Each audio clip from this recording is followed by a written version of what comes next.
Hello everyone, আসসালামু আলাইকুম। আমি এজাজ শাহরিয়ার আজকে আপনাদেরকে স্বাগতম জানাচ্ছি আমার brand new episode career talk show with corporate practitioners. আমাদের এই এপিসোডটি প্রত্যেক বৃহস্পতিবার রাত 9টার সময় সোশ্যাল মিডিয়া প্ল্যাটফর্ম এবং আমার চ্যানেলে ব্রডকাস্ট করা হবে। প্রত্যেকটি এপিসোড দেখার জন্য অবশ্যই সাবস্ক্রাইব করবেন এবং বেল বাটনে প্রেস করে রাখবেন। আর যদি আপনারা প্রিভিয়াসলি এপিসোড দেখে থাকেন এবং আজকের এপিসোড যদি ভালো লাগে অবশ্যই লাইক করবেন, কমেন্ট করবেন, শেয়ার করবেন এবং যেটা হচ্ছে আপনাদের ফিডব্যাকটি আমাদের কাছে জানাবেন।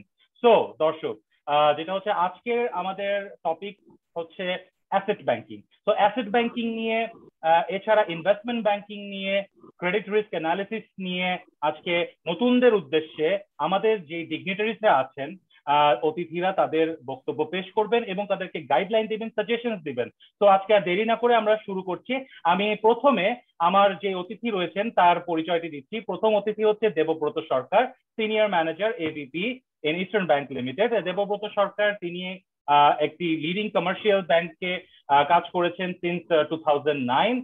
তিনি তার ক্যারিয়ার স্টার্ট করেন as a probationary officer in branch banking.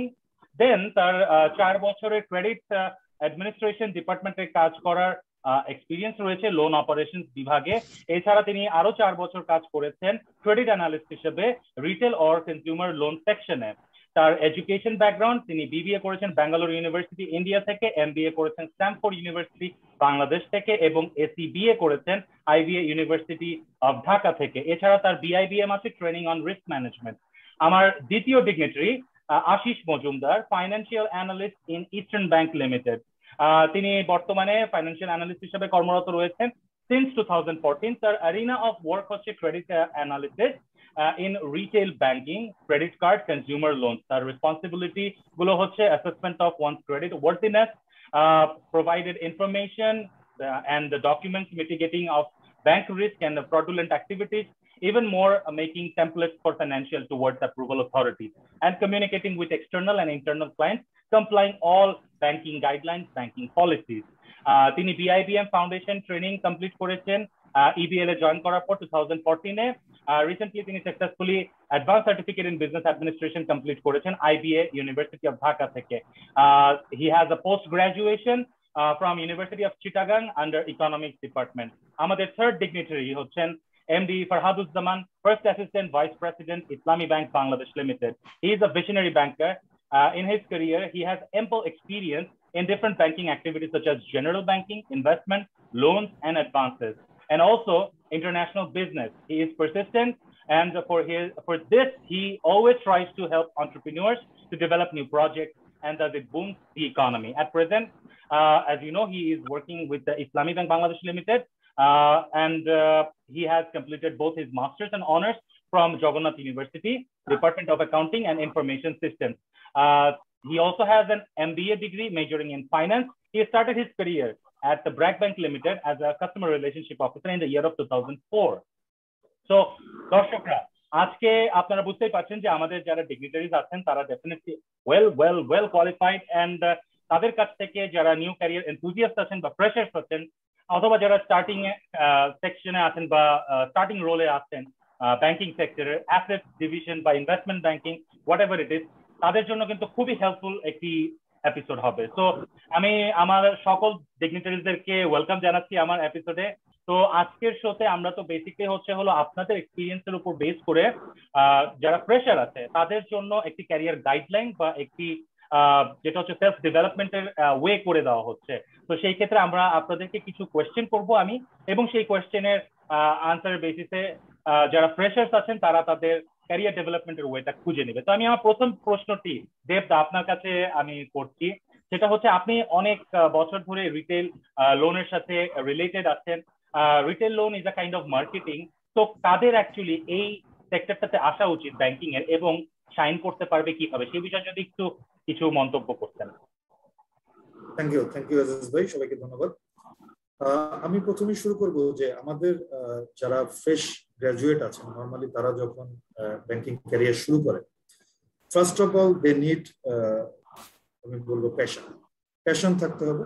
যে ক্যারিয়ারটাই চুজ করবেন না কেন আপনাকে সেটার সাথে ভালোবাসা দিয়ে সেই ক্যারিয়ারটা স্টার্ট করতে হবে এবং সেটা কন্টিনিউ করতে হবে। আপনার কাজের প্রতি ভালোবাসা না থাকলে basically you will not enjoy your work, so accordingly আপনার সেটা আপনার পারফরমেন্সে যে ইম্প্যাক্ট হবে।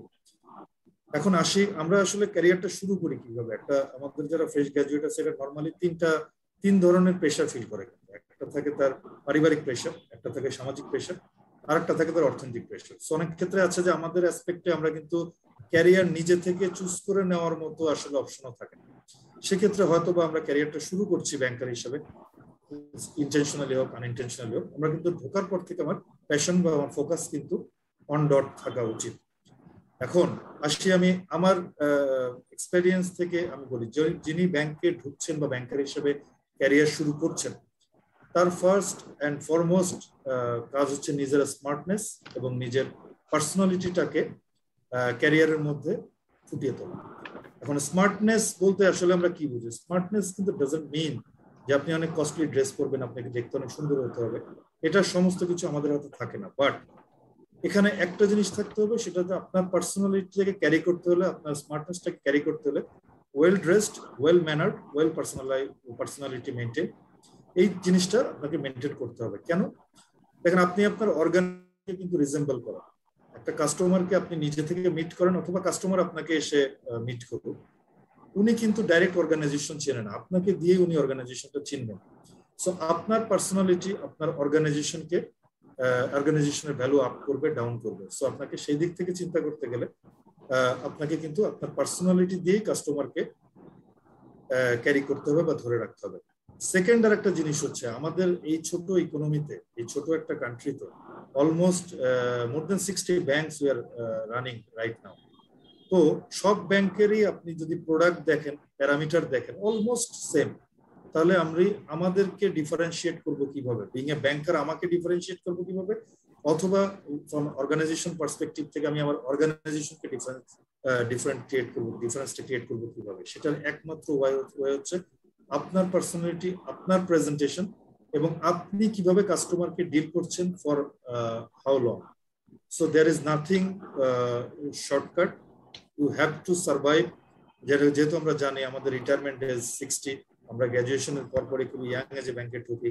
So you have to sustain in this segment, in this industry, এবং আপনাকে সেটা করতে হলে আপনার মতো করে সেই ক্যারিয়ারটাকে বানিয়ে নিতে হবে। ধন্যবাদ। আপনাকে অনেক অনেক ধন্যবাদ দেবদা, আপনার মূল্যবান মতামত শেয়ার করার জন্য। আপনার কাছে আমার আরেকটা প্রশ্ন থাকবে, সেটা হচ্ছিল যে আপনি যেহেতু লোন সেকশন নিয়ে, আপনি ক্রেডিট রিস্ক অ্যানালিসিস নিয়ে আপনি কাজ করেন, তো সেই ক্ষেত্রে আপনার এসএমই কিন্তু লোনের ক্ষেত্রে অনেক ইম্পর্টেন্ট একটা ফ্যাক্টর। এবং এসএমই লোনগুলোর জন্য যেটা হচ্ছে যে আপনার অনেক ভাস্ট একটা সেগমেন্টকে কভার করতে হয়, কারণ এসএমই লোনগুলো খুবই ক্ষুদ্র লোন থাকে। তো এখন সেই ক্ষেত্রে আমার প্রশ্ন থাকবে আপনার কাছে যে ফ্রেশার যারা জয়েন করবে তাদের অ্যাকচুয়ালি কি কোয়ালিটি থাকা প্রয়োজন, হ্যাঁ, সেটা সেটা আপনি কি সাজেস্ট করবেন আমাদেরকে? থ্যাংক ইউ আজিজ ভাই। এসএমই সেগমেন্টটা কিন্তু আমি বলবো যে বাংলাদেশের ইকোনমিতে এখন প্রাইম সেগমেন্ট। কেননা আমরা কিন্তু, আপনি যদি ওভারঅল চিন্তা করেন, কয়েক কিছু যে নাই তা না, but very big corporate house deal করার মতো ইকোনমিতে কিন্তু আমরা এখনো যাই নাই। ইভেন আমাদের সেই কর্পোরেট হাউসগুলো অত প্রফেশনালি গড়ে ওঠে না। রাদার অনেক দেখবেন এমএনসি গুলোর কারণে আমাদের হয়তো সো কল্ড কিছু কর্পোরেট হাউস গড়ে উঠেছে, বাট ওভারঅল বাংলাদেশি অতটা কর্পোরেট হাউসের দিকে আমরা কিন্তু এখনো ফোকাস করতে পারিনি। তাহলে আমরা দাঁড়িয়ে আছি কিসের উপরে? আমাদের ইকোনমি কিন্তু টোটালি স্মল বিজনেসের উপরে দাঁড়ানো। আপনি যদি এখনকার এই অ্যাসপেক্টে চিন্তা করেন, ডিউরিং কোভিড বলেন, মুভমেন্ট রেস্ট্রিকশন বলেন, লকডাউন বলেন, এই অবস্থাতেও কিন্তু বাংলাদেশের ইকোনমি অতটা ইম্প্যাক্টেড না, অ্যাটলিস্ট টিল ডেট আমি বলবো না যে এখনো ভাস্টলি ইম্প্যাক্টেড। কেন ইম্প্যাক্টেড না? আমাদের ইকোনমিটা যেহেতু ক্ষুদ্র ক্ষুদ্র ব্যবসার উপরে দাঁড় করানো, আপনি একটা ট্রেডিং বিজনেস বলেন, ম্যানুফ্যাকচারিং বিজনেস, সব কিন্তু ক্ষুদ্র ক্ষুদ্র ব্যবসা। এই ক্ষুদ্র ক্ষুদ্র ব্যবসাগুলোর উপরে যেহেতু দাঁড়ানো, আমাদের ফোকাসটা আসলে এসএমই ফোকাস হওয়া উচিত, এবং আমাদের আপাতত ওইটাকে ওভারলুক করার কোনো অপশনই নেই। যারা ছোট ভাই বা নিউ কামার বা ছোট বোন যারা এখানে জয়েন করবেন, তাদের ফোকাসটা আসলে এখানে কেন, কিভাবে সে ক্রিয়েট করতে পারে? আমি বলবো এটা কুইক লার্নিং প্রসেস, এবং ব্যাংকিং কিন্তু আপনার through out the career sort of clerical job, মানে আপনাকে অন জব ট্রেনিং বলেন অথবা কাজ করতে করতে শেখা বলেন, এবং আপনাকে প্রচুর পড়া বলেন, আপনাকে এইটার মাধ্যমে কিন্তু আপনাকে ক্যারিয়ারটাকে দাঁড় করাতে হবে। আপনাকে ইকোনমি সম্বন্ধে জানতে হবে, আপনাকে ব্যাংকের প্রোডাক্ট গাইডলাইন সম্বন্ধে জানতে হবে, রুলস রেগুলেশন জানতে হবে, বাংলাদেশ ব্যাংকের সার্কুলার গুলো সম্বন্ধে, which is open for all. তো সেই ক্ষেত্রে আপনাকে আসলে নিজে পড়ে স্মার্টলি হ্যান্ডেল করে, এবং আরেকটা জিনিস বলবো এসএমই ব্যবসার ক্ষেত্রে খুব ইম্পর্টেন্ট, কাস্টমার রিটেনশন এবং রাইট কাস্টমার চুজ করা। কারণ আমি যখন ক্ষুদ্র ক্ষুদ্র ব্যবসাতে ব্যাংকের টাকা নিয়ে ফাইন্যান্স করতে যাব, তখন কিন্তু আমার একটা নিজস্ব রেসপন্সিবিলিটি আছে টুয়ার্ডস সোসাইটি এবং টুয়ার্ডস মাই অর্গানাইজেশন। যেহেতু এখানে কিন্তু একটা ব্যাংকের ফান্ডটা আসে ডিপোজিটরের ফান্ড থেকে, সো ডিপোজিটর ইন্টারেস্টটাকে সার্ভ করার জন্য আমার রাইট কাস্টমার চয়েস করাটা কিন্তু ভেরি ইম্পর্টেন্ট একটা ব্যাপার, এবং সেটাকে ফর লং টার্ম, নট যে আমি খুব শর্ট টার্ম গেনে চলে যাব, নট নেসেসারিলি। সো আমাকে ওভারঅল সবকিছু দেখে আমাকে সেইভাবেই কাস্টমারের সাথে ডিল করা উচিত এবং আমার বিজনেসটাকে এগিয়ে নিয়ে যাওয়া উচিত। ধন্যবাদ। তো আপনাকে অসংখ্য অসংখ্য ধন্যবাদ যেহেতু আপনার মূল্যবান মতামত গুলো শেয়ার করার জন্য। আমি একটু ফরাদ ভাইয়ের কাছে চলে যাব। ফরাদ ভাই, আপনি অনেক বছর অনেক সফল একটি ক্যারিয়ার মেনটেন করছেন ইনভেস্টমেন্ট ব্যাংকিং এ। তো ইনভেস্টমেন্ট ব্যাংকিং এ থাকা অবস্থাতে আপনার কিছু মূল্যবান মতামত আমরা জানতে চাইবো যে কি কি ধরনের আপনার কোয়ালিটিস আপনারা এক্সপেক্ট করেন একটা ফ্রেশারের কাছ থেকে, হ্যাঁ, অথবা নিউ ক্যারিয়ার এনথুজিয়াস্টের কাছ থেকে যারা এই ইনভেস্টমেন্ট ব্যাংকিং সেক্টরে জয়েন করতে চাচ্ছেন। কাইন্ডলি একটু আপনার মন্তব্য। ধন্যবাদ এজাজ ভাই আমাকে একটু সুন্দর কোশ্চেন করার জন্য। আমাদের দেশের ফ্রেশাররা যখন ব্যাংকে জয়েন করে তারা কিভাবে ইনভেস্টমেন্ট সেক্টরে আসতে পারে, আমিও যখন প্রথম জয়েন করেছিলাম তখন আমারও এরকম একটা ভয়ভীতি কাজ করছিল এরকম কোশ্চেন করার জন্য, যখন আমি জয়েন করেছি ব্যাংকিং সেক্টরে। আমাদের দেশে যে আমরা যখন ব্যাংকিং সেক্টরে আসি, তখন আমরা কিন্তু একটা পরীক্ষা দিয়ে বিআইবিএম এবং বিভিন্ন প্রতিষ্ঠানে যেগুলো রিক্রুটমেন্ট থাকে, রিক্রুটমেন্টে কোশ্চেন সেখান থেকে অ্যান্সার পরীক্ষা একটা প্রসেসের মধ্যে দিয়ে আসি। আসার পরে আমাদেরকে প্রথমেই, যেটা দেবদার বলেছে, আমাদেরকে প্রথমেই কিন্তু ব্যাংকগুলা সবাইকেই একটা ফাউন্ডেশন ট্রেনিং দিয়ে থাকে, যাতে ব্যাংকের বিভিন্ন ধরনের প্রোডাক্ট গুলা সম্বন্ধে সে জানতে পারে। আপনি এখানে ডিপোজিট প্রোডাক্ট গুলা বলেন, ইনভেস্টমেন্টের প্রোডাক্ট গুলা বলেন, এবং ব্যাংকের কোর বিজনেস গুলা, যে কোর বিজনেসটা কিভাবে আসা যায় সেখান থেকে তারা আমাদেরকে গাইডলাইন দিয়ে থাকে। একদম ফ্রেশার প্রথমে আসার পরেই তার কিন্তু প্রথমে সে যদি ইনভেস্টমেন্টেও আসতে চায়, তাকে কিন্তু প্রথমে ব্যাংকের ডিপোজিট প্রোডাক্ট গুলো সম্বন্ধে এবং ভালোভাবে তার জ্ঞান থাকতে হবে প্রত্যেকে সে ডিপোজিট গুলো আসতেছে, তারপরে যাবে সে ইনভেস্টমেন্ট। এখন ইনভেস্টমেন্টের প্রোডাক্ট গুলো আমাদের দেশে যেরকম হয়ে থাকে, আমরা বিভিন্ন ধরনের প্রোডাক্ট লঞ্চ করে থাকি ব্যাংকগুলো। আমরা ক্রাইটেরিয়া অনুযায়ী আমরা বলতে পারি, যদি তিন ভাবে ধরি আপনাকে টার্ম লোন বলি একটা, যেটা মেয়াদি, আরেকটা হচ্ছে আমাদের ডিমান্ড লোন, আরেকটা হচ্ছে আমাদের কন্টিনিউয়াস লোন। এখন ব্যাংক টু ব্যাংক ভ্যারি করে আপনার ডিমান্ড লোন, কন্টিনিউয়াস লোন কোনটা কি হবে। অ্যাজ এ ফ্রেশার আপনার ব্যাংকের প্রোডাক্ট গুলো সম্বন্ধে, কোনটা ডিমান্ড লোন, কোনটা কনজিউমার লোন, কোনটা কন্টিনিউয়াস লোন, কোনটা টার্ম লোন, এই সম্বন্ধে আপনার জ্ঞান থাকতে হবে, এবং কোন কাস্টমারকে আপনি কোন প্রোডাক্ট দিতে হবে এটা তার প্রথম থেকেই স্টুডেন্টসদের মাধ্যমে নিয়ে আসতে হবে। ধন্যবাদ। ধন্যবাদ ধন্যবাদ ফরদ ভাই আপনার মূল্যবান বক্তব্যের জন্য। আমি এবার একটু আশিসদার কাছে চলে যাচ্ছি। আশিসদা, আপনি ফাইন্যান্স অ্যানালিস্ট হিসেবে কাজ করছেন। আপনার কাজের একটা যেটা হচ্ছিল অনেক বড় একটা কাজ হচ্ছিল যে আপনি রিস্ক অ্যানালিসিস করেন। তো আপনার লোন, আপনি কাস্টমারদেরকে লোন প্রোভাইড করার পূর্বে আপনি রিস্ক অ্যাসেসমেন্ট করেন। তো এখন যারা আপনার সেক্টরে বা আপনার সেকশনে যারা হচ্ছিল চাকরি খুঁজছে বা অ্যাপ্লিকেশন করছে, তাদের সাধারণত তো আপনার স্ট্যাটিস্টিক্স অথবা অ্যানালিটিক্স এগুলোতে নলেজ থাকা দরকার। তো আপনি কি কি সাজেস্ট করবেন, কি কি স্কিলস তাদের থাকা উচিত এবং কি কি প্রিপারেশন একটা ফ্রেশারের নেওয়া উচিত যদি আপনার ক্রেডিট সেকশনে সে জয়েন করতে চায়? Thank you, Chair Bhai, and all of you. Very welcome. আমি অপরচুনিটি হচ্ছে বড় একটা জিনিস, যেটা হচ্ছে নিউ কামার আর নিউ জয়েনার, যে তারা যখন প্রিপারেশন নিবে কিভাবে প্রিপারেশন। ফার্স্ট অফ অল, আমি যদি একজন ক্রেডিট অ্যানালিস্টের মেইন জবগুলোকে আমি সেগ্রিগেট করি, তাহলে মেইন সবচেয়ে বড় একটা ইম্পর্টেন্ট জব হচ্ছে তার ক্রেডিট অরিজিনেসটাকে অ্যাসেস করা।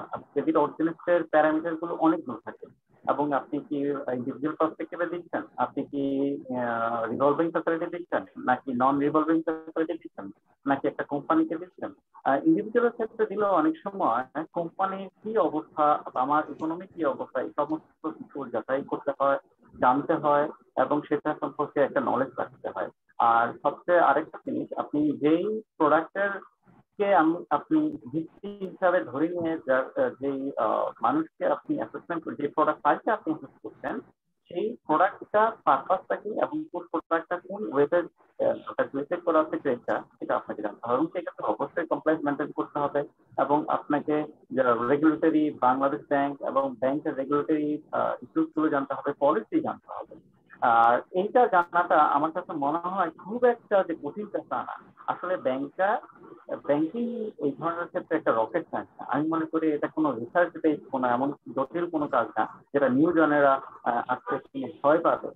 আমি বলবো যে কোনো সাবজেক্টই হোক, যেই সাবজেক্টই হোক, তার এডুকেশন লেভেল অনার্স লেভেল যেই হোক, মাস্টার্স যদি তার সামান্য বিজনেস ব্যাকগ্রাউন্ড গুলো থাকে, বিজনেস বা অ্যাকাউন্টিং বা ফিনান্স বা স্ট্যাটিস্টিক্স হতে পারে, এই নলেজ গুলো যদি থাকে, এটা ইউজিং কমন সেন্স সে অবশ্যই এলিজিবিলিটি আনতে পারে। তবে সেটা আনার জন্য তাকে দুইটা জিনিস অবশ্যই মাঝখানে থাকতে হবে। একটা হচ্ছে আপ টু ডেট থাকে, আর একটা হচ্ছে আমি নলেজটাকে ওয়াইড অ্যাঙ্গেলে চিন্তা করা। যেমন আমি যখন কোনো সেক্টরে ফাইন্যান্স করতে যাচ্ছি, শুধুমাত্র ওই সেক্টরে ইন্ডিভিজুয়াল কোনো মানুষকে ফাইন্যান্স করার জন্য অবশ্যই ওই সেক্টরের কোম্পানিগুলো কি অবস্থা, কোনটা কোন কোম্পানি রিস্ক পজিশনে আছে, এগুলো আমাকে অবশ্যই জানতে হবে। কেননা আমি ফাইন্যান্স করার একটাই কাজ হচ্ছে তার ফাইন্যান্সিং এর পর সে এই রিটার্নটা আমার উঠে আসবে কিনা, অর্থাৎ আমার ক্রেডিবিলিটি একটা ইস্যু এবং তার কতটুকু রিস্ক অ্যাপাটাইট আছে সেটাও আমাকে জানতে হবে।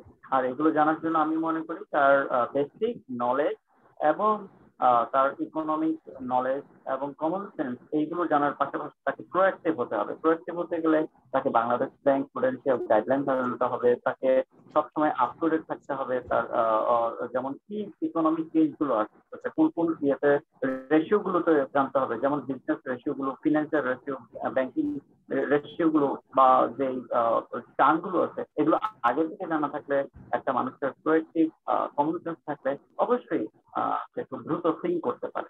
আমি মনে করি এসব ক্ষেত্রে তার চোখ কান খোলা রাখা তাই হচ্ছে বড় ব্যাপার। যেমন ক্ষেত্রে প্রত্যেকটা সময় বণিক বার্তা শুরু করে বিভিন্ন ম্যাগাজিন, অনলাইন, যে কোনো জায়গায় ইনফরমেশন গ্যাদার করে আপ টু ডেট থাকাটা হচ্ছে তার সাস্টেইনেবল এবং তার ক্যারিয়ারের গ্রোথের জন্য সবচেয়ে বড় একটা চ্যালেঞ্জ হিসাবে নেওয়া হচ্ছে।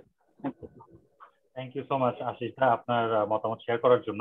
আমি যেহেতু আপনি বললেন ফাইন্যান্সিং এর ক্ষেত্রে আসলে কি কি রিস্ক থাকে এবং অ্যানালিসিস করতে হয়, তাহলে কালেকশনের ক্ষেত্রেও আসলে কি কি কোয়ালিটিস দরকার?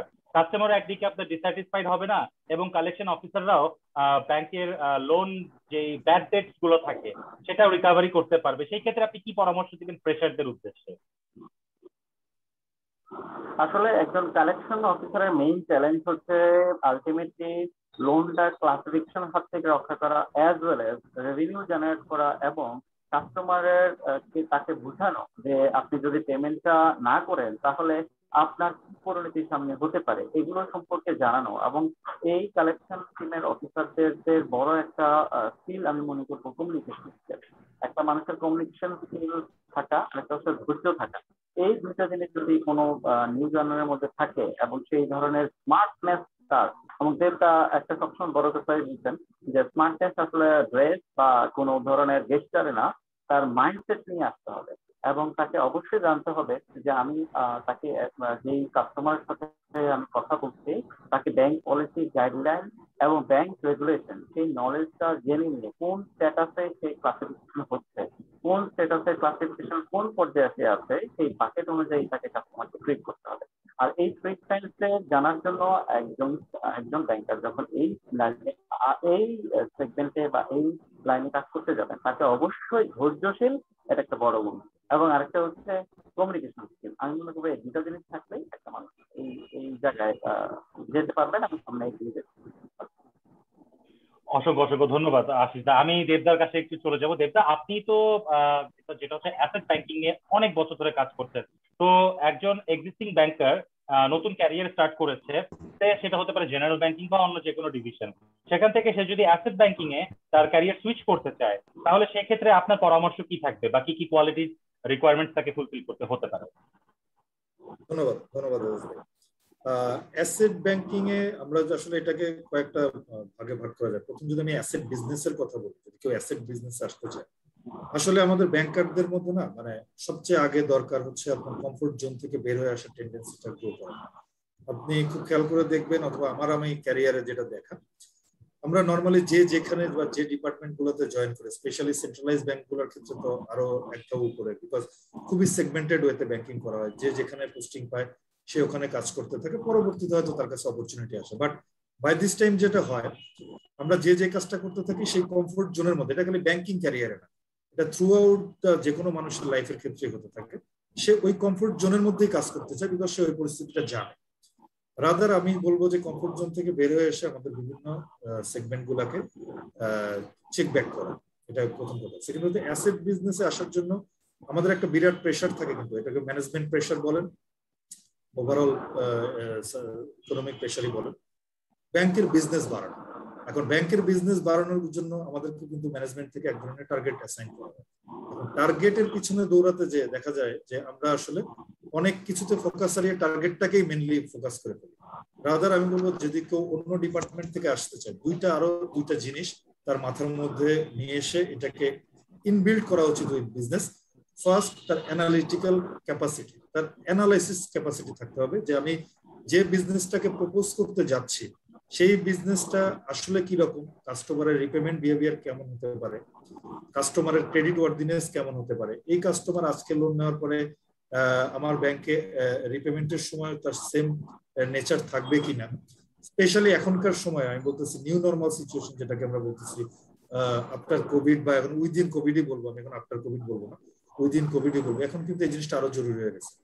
এই অ্যানালিটিক্যাল ক্যাপাসিটির সাথে আরেকটা দ্বিতীয় জিনিস যেটা আশিস কন্টিনিউ করতেছিল, আমি বলবো রিকভারি সম্বন্ধে জানা, যে কাস্টমারের কাছ থেকে যে টাকা ব্যাংক ফাইন্যান্স করতেছে সেই টাকাটা রিকভার্ড হয়ে আসছে কিনা।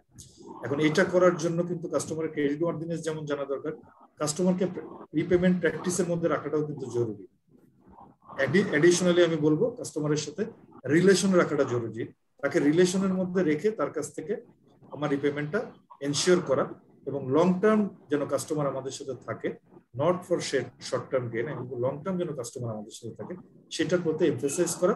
এবং আমি বলবো লাস্টলি বলবো যেটা, সেটা বিজনেস তো অবশ্যই ফোকাস থাকতে হবে, আদারওয়াইজ যদি ব্যাংকের রেভিনিউ জেনারেশন না হয় সেক্ষেত্রে কিন্তু আপনি বলেন অথবা যারা নিউ জেনারেল আসবে কেউ কিন্তু আলটিমেটলি ব্যাংক ইন্ডাস্ট্রিতে সাস্টেইন করতে পারবে। Thank you. ধন্যবাদ দেবদা আপনার মূল্যবান মতামত শেয়ার করার জন্য।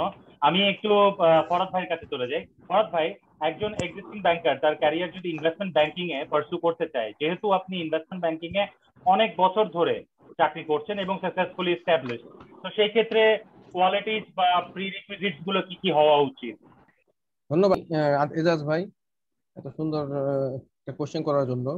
আমাদের দেশে যখন আমরা কোনো ব্যাংকার জয়েন করেন, বিভিন্ন ডিপার্টমেন্টে তারা ঘুরে ঘুরতে থাকেন, পরবর্তীতে ইনভেস্টমেন্টে আসেন। এক্ষেত্রে একজন ব্যাংকারের যেটা সবচেয়ে বেশি প্রয়োজন সেটা হচ্ছে honesty, integrity and ability to learn quickly, and learning এর সাথে সাথে সেটাকে দ্রুত ইমপ্লিমেন্টেশনে যাওয়া। এটা হচ্ছে একজন ভালো ব্যাংকার হওয়ার জন্য, এটার ফ্রেশার হোক অথবা অন্য ডিপার্টমেন্ট থেকে আসা হোক, তাকে খুব দ্রুত পরিস্থিতির সঙ্গে এবং প্রেজেন্ট মুভমেন্ট সম্বন্ধে তাকে পুরোপুরি থাকতে হবে, জ্ঞান থাকতে হবে। এখন আমি যেটা বলবো যে আমি এখন যদি আপনি একাডেমিক্যালি আমাকে বলেন, তাহলে একাডেমিক্যালি বলতে হলে যে তাকে অবশ্যই ব্যাংকের যেগুলো অ্যাক্ট অনুযায়ী, আমরা বিভিন্ন ব্যাংকটা তো একটা ফিনান্সিয়াল ইন্টারমিডিয়েট এবং এটা বাংলাদেশ একজন রেগুলেটরের আন্ডারে কাজ করে থাকে। প্রত্যেকটা ব্যাংক রেগুলেটর আন্ডারে, আমাদের দেশে বাংলাদেশ ব্যাংক, অন্যান্য দেশে যে সেন্ট্রাল ব্যাংকের আন্ডারে কাজ করে, সেন্ট্রাল ব্যাংকের গাইডলাইন গুলো তাকে অবশ্যই জানতে হবে। এটা তার প্রথমে ফ্রেশার হোক অথবা অন্য ডিপার্টমেন্ট থেকে আসা হোক। এখন আসেন, যদি আপনি ভালো ইনভেস্টমেন্ট ব্যাংকার হতে চান, আপনার ভালো ইনভেস্টমেন্ট ব্যাংকার হতে হলে আপনাকে আপনার ইনভেস্টমেন্ট প্রসেস সম্বন্ধে জানতে হবে। এখানে আমরা এখানে ইনভেস্টমেন্ট প্রসেস বলছি কারণ হচ্ছে যে আপনার ইনভেস্টমেন্ট প্রসেসে পুরোপুরি আপনার ইনভেস্টমেন্টের সিস্টেমটা আপনি থাকবেন। এখন আপনি এখানে এক্সাম্পল হিসেবে বলতে পারি, আপনি প্রথমে introduction to of the client, আপনার ক্লায়েন্ট ইন্ডাকশন করলেন, আপনি ইন্ডাকশন গুড ক্লায়েন্টকে আপনি ইন্ডাকশন করতে হবে, গুড ক্লায়েন্ট কে হবে সেটা সম্বন্ধে আবার ক্রাইটেরিয়া আছে আলাদা। তারপর আপনি আসেন, তার এই একজন আপনি প্রথমে গুড ক্লায়েন্ট ইন্ডাকশন করলেন, তারপর তার অ্যাপ্রেজালটাকে আপনাকে আবার আপনার ব্যাংকের হায়ার ম্যানেজমেন্টের কাছে তাকে নিয়ে যেতে হবে। তখন কিন্তু ব্যাংক তার অ্যাপ্রেজালটাকেই তার চিত্র চেহারা হিসেবে মনে করবে। সেটা সেই সম্বন্ধে আপনার জ্ঞান থাকতে হবে, অ্যাপ্রেজাল কিভাবে করতে হবে, সেই অ্যাপ্রেজাল প্রসেসটা কিভাবে চালু করতে হবে। এই ক্ষেত্রে আপনার ফ্রেশার হোক অথবা অথবা আপনি এক্সিস্টিং ব্যাংকার হোক, তাকে জানতে হবে কিভাবে সেই অ্যাপ্রেজালটা করতে হবে। তারপর আপনি আসেন, তারপর ইনভেস্টমেন্ট প্রসেস থার্ড ধাপ যেটা বলি আমরা, সেটা হচ্ছে approval and sanction. Approval and sanction হলো তারপর আপনাকে ডকুমেন্টেশনে যেতে হবে। ডকুমেন্টেশনে যাওয়ার পরে আপনি তারপর ডিসবার্সমেন্ট দিবেন এন্ড মনিটরিং করবেন। ডিসবার্সমেন্ট দেওয়ার পরেই হলো আপনার মনিটরিং এর কাজ। মনিটরিং সুপারভিশনের মাধ্যমে আপনার ওই যেটা আপনি ইনভেস্ট করেছেন সেই ফান্ডটা যাতে সেখানে থেকে আসে, এটা আপনার ইনশিওর করতে হবে। সর্বশেষ যেটা হচ্ছে আপনার রিকভারিটা করতে হবে, ডিউলি টাইমলি। রিকভারিটা আপনাকে এনশিওর করলেই সম্পূর্ণ ব্যাংকের আপনার প্রফিটেবিলিটিতে সেখানে দেখতে পারবেন। এটা হচ্ছে একজন ব্যাংকার ইয়েতে। এখন আমি যদি আরো ইলাবোরেটলি আপনাকে বলতে চাই যে আপনি কিভাবে একজন ক্লায়েন্ট আপনি ইন্ডাকশন করবেন নতুন ব্যাংক, তার নতুন ব্যাংকার হিসেবে তার তো জানতে হবে যে ইন্ডাকশন কিভাবে করবেন। এক্ষেত্রে আমরা কিছু পলিসি করি, যেমন কোয়ালিটেটিভ জাজমেন্ট দেখি, কিছু কোয়ান্টিটেটিভ জাজমেন্ট। একদম শর্টলি আমি বলে দিচ্ছি। ক্ষেত্রে আমরা কোয়ালিটেটিভ জাজমেন্টে তার 5 C's আমরা করি, ঠিক আছে? এইগুলো তারা জানতে হবে। 5 C's: অনেস্টি, ইন্টিগ্রিটি, যে কাস্টমারের ডিমান্ড, তার কি ধরনের লোনের ডিমান্ড আছে সেটা জানতে হবে। তারপর তার বিজনেসের প্রোডাক্টিভিটি, এগুলো তার আমাদেরকে একজন ব্যাংকারকে জানতে হবে। তা না হলে আপনার বিজনেস যদি তার প্রফিটেবল না হয়, আপনি সেখানে গেলে কিন্তু ফান্ডটা পাবেন না। এই হলো আপনার কোয়ালিটেটিভ। কোয়ান্টিটেটিভ জাজমেন্টে আমরা যেগুলো দেখি, তার ক্ষেত্রে আমরা ব্যাংকের তার ইনকাম স্টেটমেন্ট দেখি, ব্যালেন্স শিট দেখি, তার ক্রেডিট অর্ডিনেন্সটা দেখি। বাংলাদেশ ব্যাংকের সিআইবির মাধ্যমে প্রথম তাকে এটা দেখা হয় যে বাংলাদেশ সিআইবি ক্লিন আছে কিনা। তারপর এই সম্বন্ধে তার জ্ঞান থাকতে হবে যে আপনার কোনটা স্ট্যান্ডার্ড, কোনটা ইউসি, কোনটা এসএমএ, কোনটা ব্যাট, এসএসডিএ, বিএল, এগুলো এই ধরনের ক্রাইটেরিয়া গুলো আছে। সেই ক্রাইটেরিয়ার মধ্যে এই নতুন কাস্টমারটা কোনখানে পড়বে, এই সম্বন্ধে একজন নতুন ব্যাংকার এবং অন্য ডিপার্টমেন্ট থেকে দিয়ে আসার জ্ঞান থাকতে হবে। আরেকটা থাকতে হবে যে তার রিস্ক অ্যানালাইসিস করতে হবে। আপনি নতুন ইনভেস্টমেন্ট করতে গেলে আপনার রিস্ক অ্যানালাইসিস করতে হবে, যেটা ক্রেডিট অ্যানালিস্ট আমাদের আশিস দাও বলেছেন। এক্ষেত্রে রিস্ক গুলো যতগুলো মিটিগেট করে আপনাকে ফান্ডিং করতে হবে। আমার মনে হয় এইভাবেই আপনার অন দা জব ট্রেনিং এর মাধ্যমে আপনি আস্তে আস্তে নিজেকে বিল্ড আপ। ধন্যবাদ ভাই। আপনাকে অশেষ ধন্যবাদ। আশা করছি যে আমাদের যারা ক্যারিয়ার বিগিনার্স আছেন তাদের জন্য এটা খুবই হেল্পফুল হবে। আর আমি এখন আমাদের পর্ব যেহেতু একদম শেষ পর্যায়ে চলে এসেছে টাইম লিমিটেশনস এর কারণে, আমি যেটা হচ্ছে একটা কোয়েশ্চেন আমি সবাইকেই করব এবং সবার কাছ থেকে আমি এই উত্তরটি নিয়ে হলো প্রোগ্রামটি সমাপ্ত করব আজকে। যেটা হলো যে অডিট হয় আপনার প্রত্যেকটি ব্যাংকে। তো সেটা কোনো একটা সেন্ট্রালাইজ কমিটি করে অথবা সেন্ট্রাল ব্যাংক করে। সেক্ষেত্রে একটা ফ্রেশারের আসলে কি কি কোয়ালিটিস অথবা ক্যাপাবিলিটিস থাকা প্রয়োজন এই প্রবলেমস গুলো বা ইস্যুস গুলো বা স্ট্রাগলস গুলো ফেস করার এবং সেখান থেকে প্রপারলি সাকসেসফুল হয়ে বের হয়ে আসার। তো আমি প্রথম প্রশ্নটি করব হলো দেবদার কাছে। দেবদা কাইন্ডলি অ্যান্সারটি দিবেন।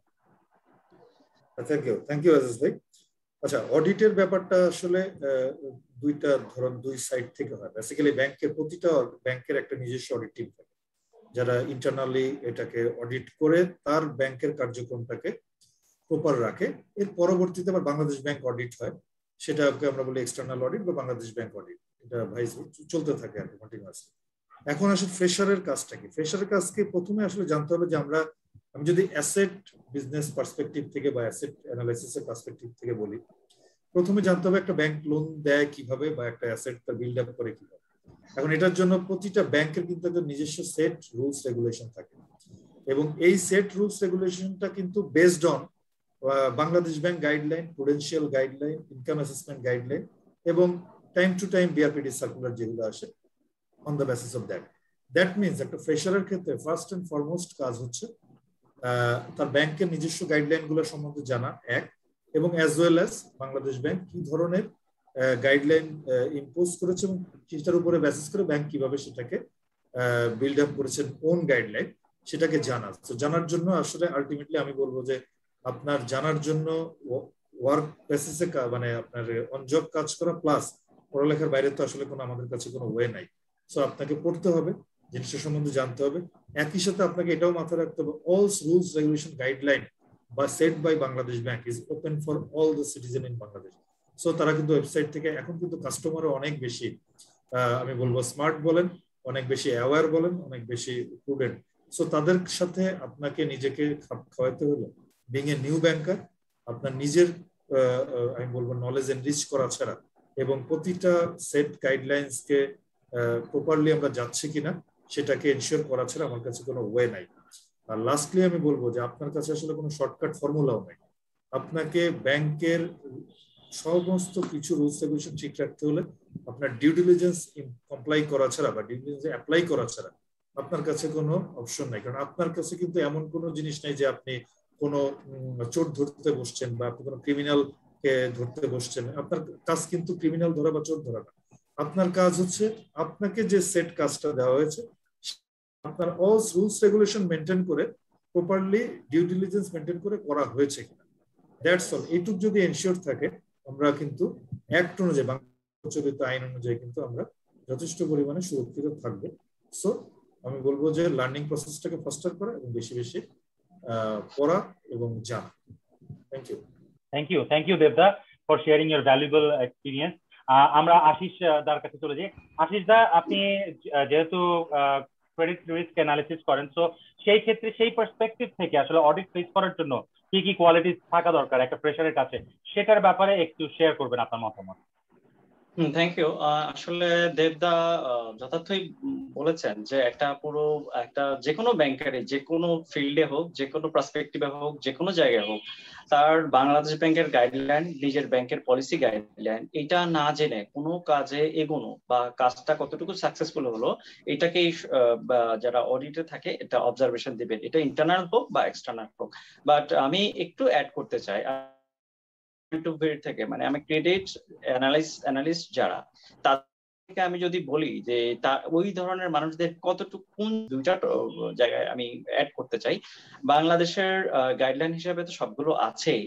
একটা হতে AML মানে অ্যান্টি মানি লন্ডারিং ক্ষেত্রে আমার কোনো একটা ক্রেডিট অ্যানালিস্টের মেইন জবের ক্ষেত্রে একটা এডিশনাল জব, সেইটা আমি কতটুকু ডিউ ডিলিজেন্স আমার জায়গা থেকে করেছি, এটা একটা বড় ইস্যু। আর একটা হচ্ছে CIB তে যে ক্রেডিট হিস্ট্রি, আসলে কতটুকু আমি গো থ্রু করেছি এবং সেখানে কোনো জায়গায় ল্যাকিংস করেছে কিনা, বা আমি কেমন করে আমার তার প্রপোজালের সাথে তার ডকুমেন্টেশনটা কতটুকু সমন্বয় সাধন করে আমি ডিউ ডিলিজেন্স মেনটেন করেছি, এটাই হোক যে জায়গারই হোক, মানে যেই পার্সপেক্টিভেই হোক, আমি কতটুকু করেছি। এই ইভালুয়েশনটার অবজারভেশন ক্রেডিট ইন্টারনাল এবং এক্সটার্নাল যেহেতু দিয়ে থাকে, প্রোঅ্যাক্টিভলি আমি মনে করি যারা নিউ জয়েনার আছেন তারা সবসময় নিজের on job training, on peer কলিগদের সাথে অবশ্যই রাখা যে কোন জায়গায় কোন ভুলটার থেকে আগেই সতর্ক হতে পারে। যেমন আমাকে CIB আগেই ভালোভাবে চেক করতে হবে, এটা হচ্ছে একটা ম্যান্ডেটরি একটা কাজ। আবার একটা হচ্ছে আমি যাকে দিচ্ছি, যে ডকুমেন্টেশন প্রোভাইডেড করে দিচ্ছে আসলে সেই ব্যক্তিকেই দিচ্ছে কিনা একটা অ্যানালিস্টের প্রাইম জব। আর মেইন আদার্স যে প্যারামিটার্স গুলো আছে, আমি কতটুকু তাকে কোন প্যারামিটারে কোন গাইডলাইন অনুসারে দিচ্ছি, এটা প্রত্যেকটা জবের প্রত্যেকটা ব্যাংকারেরই একটা নৈতিক দায়িত্ব এবং সেটা আসলে ফুলফিল করছিল। আসলে আমি বলবো অডিট অবজারভেশন হচ্ছে আপনার কাজটা কতটুকু সুচারুরূপে করলাম, কতটুকু প্রফেশনাল ওয়েতে করলাম এবং কোন ধরনের বায়াসনেস আমি এখানে কোনো ঘাটতি আছে, মানে কোনো ইনভলভমেন্ট আছে কিনা, এটা কতটুকু ব্যাংকের জন্য এবং পুরো অর্গানাইজেশনের জন্য বেনিফিট হবে, এই জিনিসটা যখন আমি বুঝতে পারবো, অবশ্যই আমি ইন অ্যাডিশন আমি নলেজটা জানার জন্য চেষ্টা করব। Thank you. Thank you Ashis, thank you so much. আমি লাস্ট প্রশ্ন আমাদের লাস্ট স্পিকার, তার কাছে চলে যাচ্ছি। ফরাদ ভাই, আপনি একটু আপনার পার্সপেক্টিভ থেকে, আপনার ক্যারিয়ার পার্সপেক্টিভ থেকে শেয়ার করবেন আমাদের সাথে যে ফ্রেশার্সদের জন্য আসলে অডিটের কি কি প্যারামিটারস গুলো থাকা উচিত, যেগুলো কোয়ালিটি গুলো থাকলে তারা এই হার্ডেলস গুলো আরো ওভারকাম করতে পারে খুব দ্রুত। আসলে ব্যাংকার ডিলস উইথ ডকুমেন্টস একটা কথা আছে, আর bankers deals with documents with adherence to strict adherence to the guideline of Bangladesh Bank, respective banks and international standards. আপনি যদি ডিউ ডিলিজেন্সের কথা বলতে চান তো বলেন। আমি বলবো যে আপনি যেই কাস্টমারের কে সে লোন দিবেন, সেক্ষেত্রে তার প্রথম যেটা বললো আশিস ভাই, যেটা আপনার বাংলাদেশ ব্যাংকে একটা ভালো একটা আমাদের ইয়ে আছে, যেটা আমাদের ক্রেডিট ইনফরমেশন গুলো বাংলাদেশ ব্যাংকের একটা বডি। এখান থেকে আমরা জানতে পারি যে এই যিনি লোন নিবেন কাস্টমারের অন্য কোন কোন জায়গায় লোন আছে এবং তার স্ট্যাটাসটা কি, যেটা আমি প্রথমেই বলেছিলাম। আর কি স্ট্যাটাস স্ট্যান্ডার্ড আছে, না এসএমএ আছে, না এসএসডিএফ বিএল আছে, এটা আমার প্রথমে দেখতে হবে। আপনি যদি কাস্টমারের স্ট্যান্ডার্ড কাস্টমার নেন এবং তার যে আপনার গাইডলাইন অনুযায়ী কাগজপত্রগুলো নেন, ডকুমেন্টেশন করেন, প্রপার ডকুমেন্টেশন করেন, এক্ষেত্রে কিন্তু তাহলে আপনি একজন ফ্রেশার হিসেবে আপনার কোনো অডিট ফেস করার ক্ষেত্রে কখনোই কোনো সমস্যা হবে না।